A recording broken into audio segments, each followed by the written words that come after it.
ಎಲ್ಲರಿಗೂ ನಮಸ್ಕಾರ. ನಾನು ನಿಮ್ಮ ಪೂಜಾ. ಇದು ಮದುವೆ ದಿನ ನೋಡ್ರಿ. ಐರಾನ್ಗಿ ತರೋದು ಅಥವಾ ಹಲ್ಗಂಬ ತರೋದು ಅಂತಲೂ ಕರೀತಾರೆ. ಇದನ್ನು ಮದುವೆ ದಿನಾನೂ ಮಾಡ್ತಾರೆ ಅಥವಾ ಮದುವೆ ಹಿಂದಿನ ದಿನಾನೂ ಮಾಡೋರು ಮಾಡ್ತಾರೆ. ಈ ಶಾಸ್ತ್ರ ಎದಕ್ಕೆ ಮಾಡ್ತಾರೆ ಅಂತ ನನಗೂ ಗೊತ್ತಿಲ್ಲ. ನಿಮಗೆ ಗೊತ್ತಿತ್ತಂದ್ರೆ ಕಮೆಂಟ್ ಬಾಕ್ಸ್ ಒಳಗೆ ಹೇಳ್ರಿ.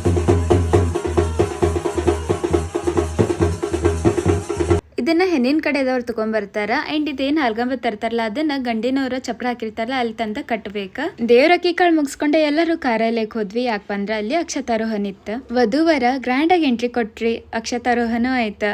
ಆಮೇಲೆ ಫೋಟೋ ಸೆಷನ್ಸ್ ಇರ್ತಾವಲ್ಲ ಅವು ಆಯಿತು. ಹುಡುಗನ ಕಡೆದವ್ರು ಹುಡುಗಿಗೆ ಏನು ಹಾಕ್ಬೇಕಾ, ಹುಡುಗಿ ಕಡೆದವ್ರು ಹುಡುಗಿಗೆ ಏನು ಹಾಕ್ಬೇಕಾ ಎಲ್ಲನೂ ಆಯಿತು. ಲಾಸ್ಟ್ ಇದ್ದಿದ್ದ ಈ ದಾರೆ ಎರೆಯೋದು ಅಥವಾ ಕನ್ಯಾದಾನ ಅಂತೀವಲ್ಲ ಹಂಗೆ.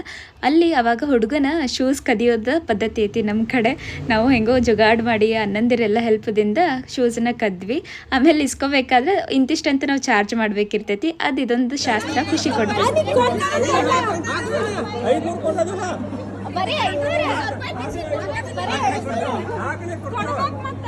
ನಮ್ಮ ಉತ್ತರ ಕರ್ನಾಟಕ ಕಡೆ ಈ ರೀತಿ ಪದ್ಧತಿ ಇರ್ತಾವ್ರಿ. ನಿಮ್ಮ ಕಡೆ ಯಾವ ರೀತಿ ಪದ್ಧತಿ ಅದಾವಂತ ಕಮೆಂಟ್ ಬಾಕ್ಸ್ ಒಳಗೆ ತಿಳಿಸ್ರಿ.